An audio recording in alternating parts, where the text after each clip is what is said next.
Welcome in, everybody. It is a brand new year, and we are doing things differently this year on 5 Minutes with Sean, maybe 10, as it relates to our sit-downs.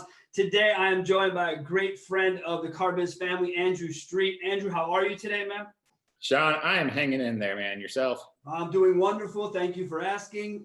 So the change of concept really is something that I've been toying with for a while, and Andrew, I think, is the perfect fit. He's a well-rounded guy.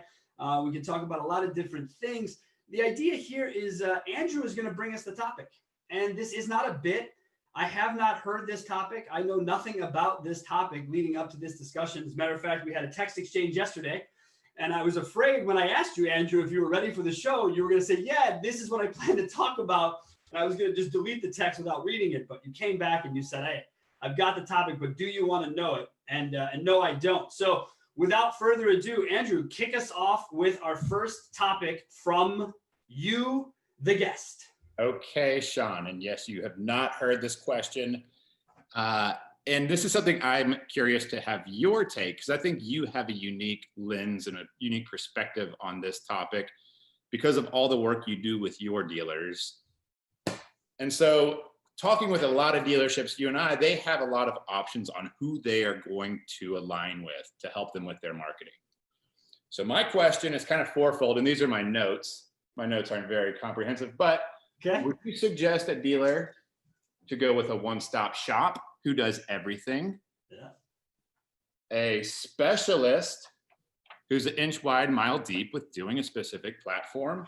But now we got more options. A turnkey co-op vendor, or get people at the dealership to master those platforms and do it in-house.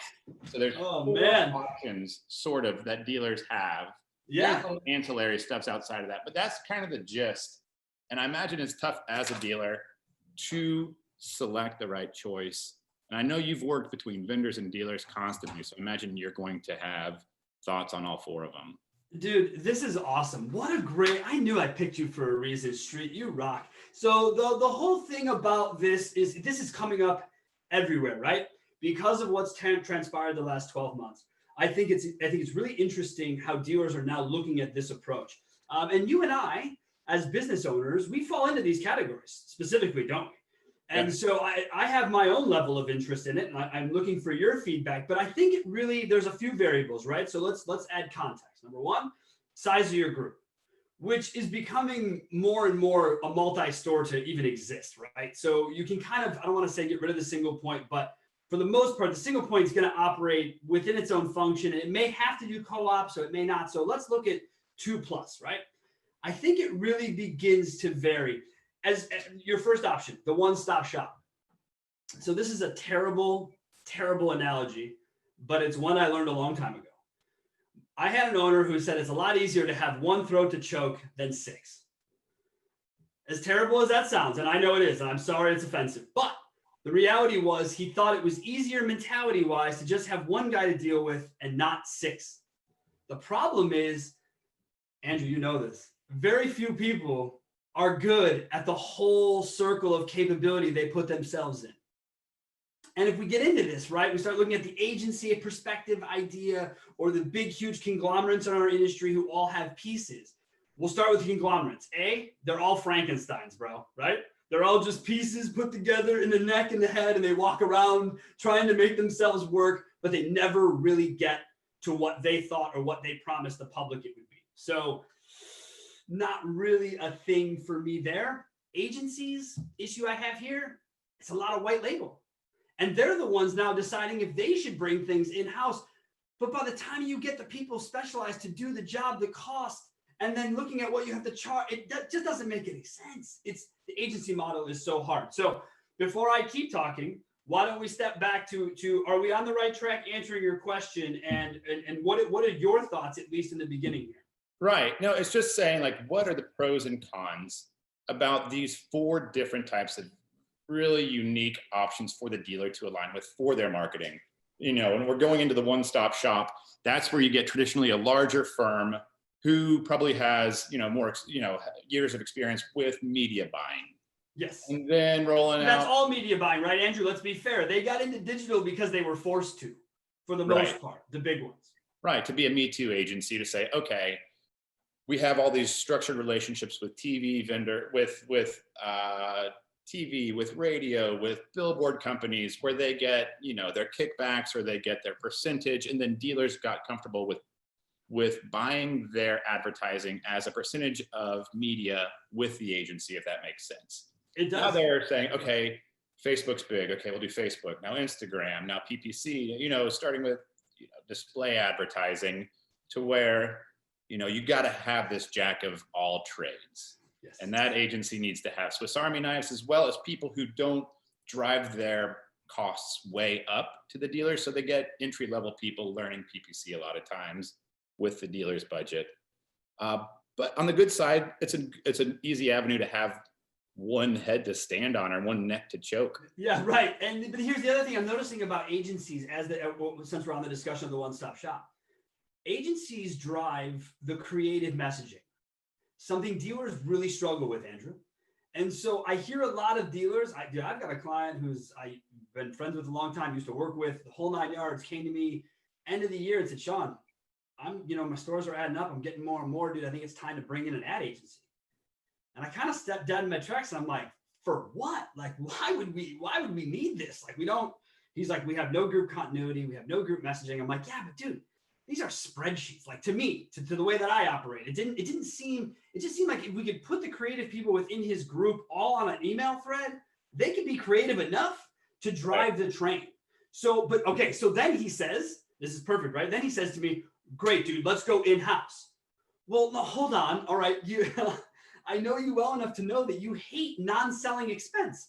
So you want to create an entire department of people who will not be responsible for selling a car. You're going to justify it. Let's just call it a six-figure expense if you really want it minimum. I mean, if you want the right people, at least. And he was like, no, I'm not going to do that either. And so, the in-house is a struggle because it becomes financial burden, and it becomes expense, and it becomes overhead. It's the same discussion you can have about a BDC. But from a marketing perspective, in-house causes us a lot of headaches. So, Andrew, you know me well enough to know that I don't have employees. I don't bring anything in-house because someone else is already great at it, and I can just pay what I need as I need it, and I can go away. Employees to me are more work, it's more headaches, it's more heartaches, it's all those things. So for me, I wouldn't take anything in-house. What about you? See, because I know that you see it slightly differently. So how do you approach those two, at least on the in-house side? I think based on the 2-minute conversation before we started recording this, you're ready for an employee, at least. But you that's the thing, right? People would say that to me all the time. Sean, obviously you're growing. It's time. People always tell me, Sean, let's scale your business. You don't understand. The scale is the business, and I'm good. Like, I'm not, I can say, what if I say no to a client, Andrew? What happens? Right. Am I going to melt? Are they going to melt? Or do we have a team where we have like sort of a waiting list and people fall off? Let's admit it. You've been doing this a long time. You don't have all the same clients you have when you started, do you? Yeah, it's empowering to say no to business, but at the same time, you could start to double the number of stores you're doing. Yeah, we could talk. Yeah, that's a whole nother thing. See, now you've just gone and spun my brain around. All right, but in-house, talk to me about how we're talking about in-house. Yes. In-house Yes. was the one. So this is an interesting one because, my background, I worked for Facebook, branched off. Now I just help dealers sell cars through Facebook. And I'd go to the digital dealers and the conferences and present about Facebook. And this is like 2015, 16, when it would just be, here's some high level stats with Facebook. It has a zillion people. You can kind of be prescriptive with the targeting. You guys should do it. Take a look. Now, when I've done in these conversations at Digital Dealer, afterwards, young people in their 20s will come up to me, and it's not, hey, I need some help with that. It's, how do you catalog your inventory? Are you able to segment the aging inventory to have specific campaigns run? And we'll do like a manager special. And the people are working for dealers that know how to catalog inventory and to segment things and to use that for specific audiences. Like, people are so much further downstream than they were 5 years ago with this stuff. But what I'm seeing with a lot of these people too is, I had the same problem that these dealers are having, is they become kind of like a Jon Stewart for these people's careers, where they come in, the dealer invests money and time and attention to having that person grow their skill set, And if they have that aptitude to really learn it and deploy these campaigns, they're going to be a hot commodity for agencies, for specialty marketing firms, for other dealers. For other dealer groups. Yeah, dude, for sure. That's the investment of the people, and that's where the in-house model will get you.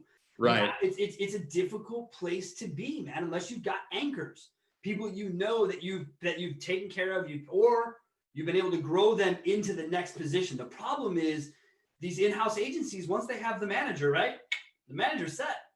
So when these other hotshot employees start coming up, they got nowhere to go. And so, how long do you want to keep hitting the ceiling as an employee before you say, I'm good, I got to roll? And that's the downside to me of in-house. I think it makes it difficult for people from a turn perspective. We already have a turn problem in our business, but you throw that into a marketing department, and then, Andrew, let's talk about what happens next. Now they got to hire again. Right. So now they're back to, and they're not great at that. They know that. Hiring right now is a huge issue across the industry for so many reasons, but has to do with hours, has to do with what we do, and blah blah blah, and the sort of stereotype that exists. But still, for in-house, I don't know, dude. I struggle with the idea of in-house. I think here's what I'd say. I think the blend is between the in-house and the exterior. I don't think one-stop shop is a thing. If I was anyone, anytime I've ever come into a store, someone says, Sean, please take a look. Currently, I've got a brand new client up in your area, not really Texas, Oklahoma area, who's like, hey, Sean, come on in, take a look at what we're doing here. We have our agency does everything. They've taken over our website. They've taken over this, taken over that. And dude, the craziest thing happened. We were talking on the phone after I'd done all the videos, and he was getting excited to see his videos. And he said, Sean, can you spend 10 minutes, give me a little preview? I thought, man, it's 8 o'clock at night. I said, no problem. So I jump on and I said, look, I'm just going to tell you a story via your data from my end to yours, and you're going to tell me what fits in. And basically, as my business partner put it, we read his tea leaves. And he was blown away by every time I saw a trigger in the data. I said, well, what'd you do here? Oh, my ad agency, this. What'd you do here? Oh, my ad agency, that. I thought, dude, what is with you in the agency? And why do you have to beg them to do work? Well, Sean, you know how it is with these agencies. No, I do not. If we tell someone to do something, they do it. We don't argue with people. You know what I mean? So there's the external one-stop, dude. They cannot be good at the whole skill set. Have you found something different than I have in that world? Yeah, I mean, with the, like if we're looking at the one-stop and you're just talking about like the in-house guy, what is your opinion for who is the most, like what is the position and what roles do they have in-house that works well? Like, because I've got an opinion on this. I'd like to hear what your thought is. Instead of as far as like the position of the person, Andrew, like the marketing director, is that what you're referring to? Right. Like what skill set do they have for the dealer and with the vendors? Well, they have, from a dealer perspective, they have to be, if you're going to have if you have anyone within a marketing in your dealership that does not sell cars, right? They're not doing some Swiss Army knife job. If that's their whole job, they have to have a marketing background. They have to drive the creative missing part that I spoke to earlier. That has to be the job and the role as far as I'm concerned. And you have to be a great communicator with stores because you need their buy-in and input. That's what we're learning. So through the conversation I told you about earlier with my buddy out west with all the stores once in-house, we're now creating a total internal conversation via Google Drive and Gmail of all the players who need to be involved from exterior to interior. Everyone's on the same page. We've got a massive spreadsheet that's absurd for now while we go ahead and narrow down the policies. And we're working on things that are March, April, and May. Right. If you're going to be here, you're a marketing director, you better be a planner and you better be a communicator. I don't really give a shit if you have a degree in it. That is, to me, irrelevant. As speaking to someone who does not have one, but deals with marketing every day, you have to be creative. That's what you have to be. So marketing director, fine. Marketing manager, fine. But then if they're going to be there, they need to understand how to deal with the vendor, right? They must understand what they're looking for. They have to have a data skill set. They can't just be a marketing director, unless, shameless plug, unless you want a marketing director who doesn't need to know about data, can hire someone like us. We can plug in, we can help educate them on data. They can be the creative force and the dealer can just keep running downhill. Totally. There's that. What about you? No, and that's where I was going to give you the plug, but you've already done it. So it's like, it's taken me years to really figure out the best way. Like when we first started working with a lot of stores, the digital marketing person would often be the IT guy or the internet director, or the BDC director, who's like, hey, I don't exactly know what I'm doing. I set up like the CRM and the new computers for the new staff, but now they're throwing me into digital marketing. Can you help me figure out like kind of how to measure this stuff? Yep. And And Andrew, just like we did in the beginning, man, just you throw people in the corner, you say, look, go sell cars and figure this out, or go run our BDC and deal with our marketing. It's an assumptive skill set that actually doesn't really exist in many people. yeah, and like I think with what you're saying, like the best counter for us at a dealership is somebody who can be on top of all the vendors and know when to smell BS, know how to look at analytics and be like, okay, we got 3,000 unique users from this source, but there's an average time of 8 seconds. That's a red flag. Or there's this huge bounce rate, and we're just to help shore up the money and hold the vendors accountable. Most dealers don't have that. And that's where it's so beneficial for us to have a trusted consultant that the dealer has, who has access to maybe their CRM, who has access to their analytics, who has access to their website, to where we can work through that person. It's not falling on the general manager's hands or the GSM's hands to try to figure out, okay, is this working well? Can I get them access to the Facebook page or our Google Analytics? To where there's somebody in there who's like, don't worry about the dealer. Now that they're signed up, you're going to work with me. I'll get everything set up and we're going to look at everything together with you. And that's why the blend works, you know, and personally, that's why I prefer to just kind of round this up, because I'm coming up on a self-imposed time frame here. I didn't want to take these interviews out forever. I want to stay on point. So to take this all around, I think the blend is a specialist, Andrew. You Right. and I both run organizations that I would consider to be specialists in our field. We are not here to be the asses of the masses. We are not here to have a ton of employees doing a bunch of different things that we don't feel we're great at, right? We offer one service, but we're the fucking best at it. There's not a question in the world about that.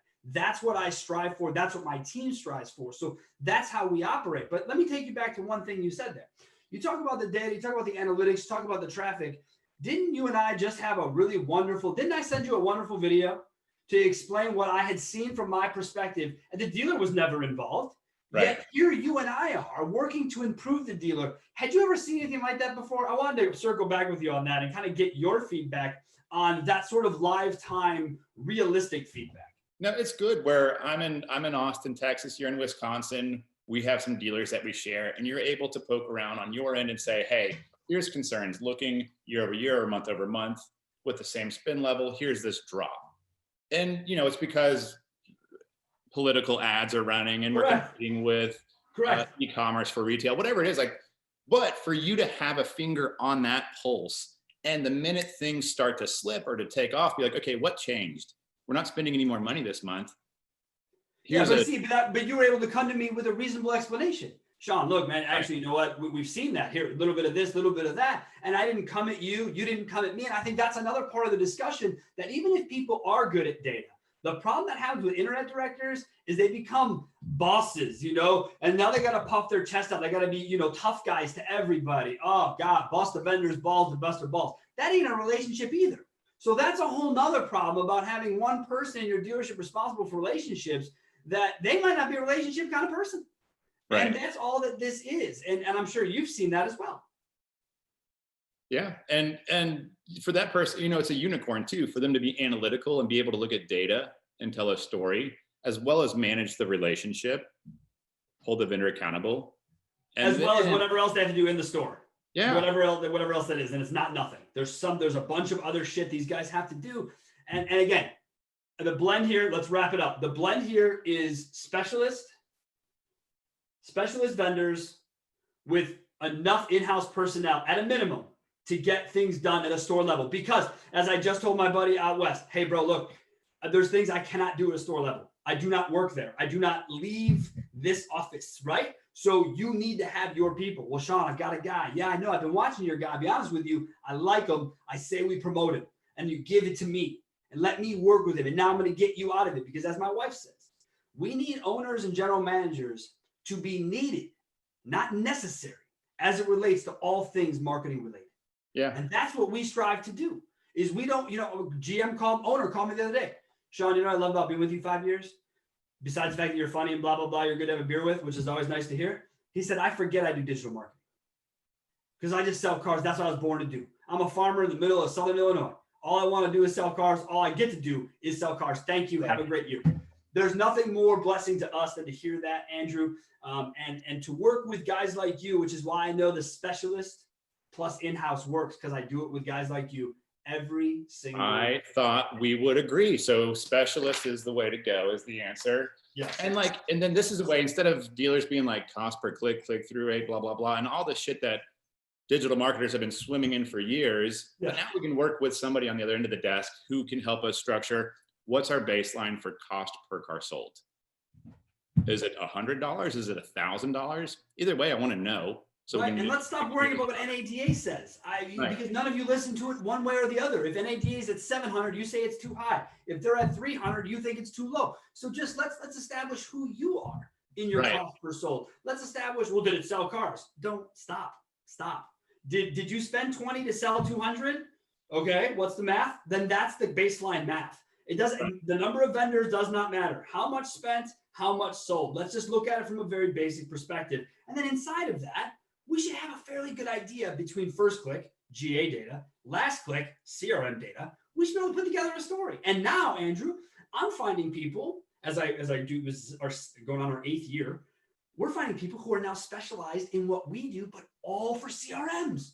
So now I'm getting all like jazzed up and excited going, wait, now you got someone, because I don't have the heart anymore to do CRM training. I just don't. Call logs, looking at those terrible text exchanges, I don't have the heart for it. But there are people who do it, people with passion. Plug them in. Don't go hire an internet director for $100,000 a year that's probably going to work for 50 of it. And they're going to do a bunch of odd things, maybe burn out, when you have people whose whole lives is your CRM, is your marketers, is your Facebook, is your paid search, is your this. Do you remember one of the best paid search companies ever named Haystack, Andrew? One of the best I ever worked with. The second they were acquired by the conglomerate, the whole thing ended. And because all they did was paid search. That was it. That was their whole business model. That's what I think needs to exist. But guys, that's what they do, right? They do it to build it, to sell it. That's not what I'm in it for. I don't know what you're in it for. I don't think you're in it for that. I think you're truly in it to run your company for as long as you can. I don't think you're a build it big to sell it guy, but I could be wrong. I know. Yeah. I mean, we're focused on Facebook just because that's my background and it's the most cost-effective platform for us to be advertising on. And if it changes, I got to change too. You'll be there. You'll be there. If Instagram begins to pick up in its world or things change there, then that'll be more of what you do. And again, you're a specialist. So I expect you to be on the cutting edge. Our clients expect us to be on the cutting edge. When Google, last thing I'll say, it's annoying the shit out of me. Google launches these brand new ads called discovery and local ads. Okay. And they show up in your Google feed in my phone. Okay. Blah, blah, blah. Cool. It's been like a 6-month thing. Fine. Here's the weird part, dude. Google Analytics lesson. If you signed up for these campaigns, you're looking at a channel analysis, they'll show up under display traffic. It'll look absolutely horrendous as display traffic. It will rarely convert. It'll do very little. The second you flip out of there into source medium, it goes under Google paid search acquisition. So you'll see all of a sudden paid search wasn't your number one channel, but it becomes your number one source. Right. How did we know that? We had a dealer freak out. How did we know that? Because we've been watching them do these data changes, and it's their product. They don't even know what the fuck they're doing. And so you got to be paying attention. And it's like what you're saying, like that's where you become you are the specialist, and you don't have to be in the market with the dealer. Like there's a dealer group I just signed up with in Chicago. They just hired a COO out of Florida that's over the group, and he's out of Florida working remote. Yeah. That's interesting. I've worked with a lot of stores. I've never had somebody who had somebody in like a senior position, full-time, that's remote. Hey, look, I'll be honest with you. If anybody had brought that to me in the last 5 years, I don't know that I would be hard pressed to not listen. So any big dealer groups might be looking for a COO to sit in his Wisconsin office. I don't know. I mean, I love what I do, but there is a part of me in the car business. So Andrew, with that though, did you, when they do that, they bring you in, do you go through the COO or were you just referenced to him? Like, how does that, for a dealer group, how do you enter in? Do you enter in through the director or do you enter in through a higher funnel in that This position? was through, it goes different directions. It's just sort of who has the autonomy and who has the, who can sign. Yeah, is where I start. And then just to make sure, I started right before the COO started there, and he wanted to get a feel for what their partner vendors are doing. So they bridged an introduction to me, And then while we're on the call, I found out he was in Florida. The dealer group's out of Chicago, but he's got the right skill set. They could structure a price. He had a sick mother that was in Florida, you know, to where now they don't have to hire people in their backyard to get great talent. Dude, that 10 let's see, what are we in 2021? So 16 years ago, I brought this very concept to my buddy who I've now mentioned 4 or 5 times out west, who I was working for at the time, that, hey man, my wife's going through a lot of shit right now. If I could just transition my job, which by the way, I live 8 minutes away, if I could just transition my job into my home for the majority, I'll come in, I'll check in, I'll be at the Friday meetings, I'll do this, I'll do that. But for the majority of my life, because it's all behind these screens, it would just be better for me if I could live at home for the time being. I wasn't even asking for anything full time. I was told absolutely not. If you dare do that, you just might as well fire yourself. And I thought to myself, I got to find a better way. You know, I can't let this be the way. So dealers, stop getting in your own way. If you want to make hiring easier, start opening up the pool, man. Start thinking to yourself, do I need that person in front of me? And if you have to say to yourself, oh, but can I trust them to be managing themselves? Then you don't hire that person. You should not have a question as to, can I rely on that person? Then that's already a no hire. So if you trust someone, you should give them the ability, if they can work from home. I mean, shit, you guys didn't learn that lesson in the last 10 months? Give me a break. Give me a break. You've got BDCs being run remotely now from people's homes that were in their dealerships, and they're seeing better results. Do we think that's by accident? I don't, because when you're in a dealership, it's full of drama, full of bullshit, full of nonsense, full of whatever. It's not a clean environment like sitting in my office is. I couldn't do my job in a dealership. Could you, Andrew? No, like, and so he's missing out on some stuff though. He's missing out on seeing the way that the deals, that the ups are worked. Yeah. He's missing out on checking, you know, really having a feel for the inventory. Everything else is working really well. But he can see all of that in a data set, dude.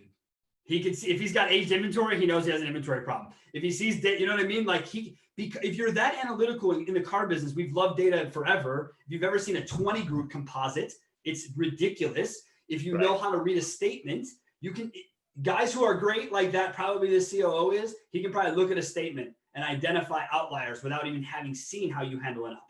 That would be my guess. And that's because data exists. The internet exists to give us this opportunity. All right, Andrew, any final closing points from you on where we're at today? We've taken up a good amount of our viewers' time, and I love this format, Andrew. Yeah, no, it's cool. No, I was wondering, like, between all these 4, with co-op being more cookie cutter, rev share with the OEMs, but I'm just glad that we aligned. I was hoping that you'd align with a specialist, but I didn't think you are a specialist as well. Well, because I align there, and I didn't even touch on co-op because I don't have my blood pressure medication today. I heard you. So I can't actually talk about it legally, right, by the wife standards. But here's what I'll say about co-op. If you have to, then you have to. And it's not my money. So I get it. If you are involved in co-op because you need it to be financially stable, then stay in co-op. If you don't need that kickback on digital, because remember, you can go take all that money and throw it into traditional, which there's still a play for, people. Please don't act like the world is over. I still listen to talk radio. It's got plenty of ads on it. You think about your traditional spend, but if you're going to be in the digital space and you don't need the money, go find dudes who are not in program. Go find people who work harder, because Andrew, I don't think, and I don't want to go off on tangent here, but are you in program for anyone? No, we've applied for, we got co-op with everybody for the most part, but we're not a turnkey vendor. Perfect. So what is the disadvantage to that? I don't see one. It sounds great. Turnkey. It sounds like an overused term anyway. So the point is you always get your product applied for. That's how co-op should truly work. Right. Apply for what you did, prove that you did it, we will pay the dealer back. It does not have to come from a specific vendor set. And they want this data, they ain't gonna do shit with it. If they actually looked at the data they collected from these vendors, they'd fire fucking half of them. So I don't care about the integration of feeds. It's bullshit. Really, see, Andrew, here I go. Preach. Co-op, if you need it, use it. If you don't. Okay? All right. Andrew, any final statements from you, my friend, besides the fact that... I'm not sure where all this gets published, but if you guys want to connect with me on LinkedIn, I'm just Andrew Street, company's dealer, OMG. Sean, I appreciate the outreach. Look forward to doing some more work with you. Andrew, You're awesome. You did a great job, bud. Thanks for kicking us off with the right topic. This was awesome. Folks, as he said, you can find Andrew here on LinkedIn, Andrew Street. He is the dealer OMG. You can find me, LinkedIn, all the other places you find podcasts. You will find this show. Andrew, thank you again, everybody. Tune in next week. We're going to do this again with another special guest, funny enough, also from Texas. Thanks a lot. Everyone, have a great week. We appreciate you tuning in. Sayonara.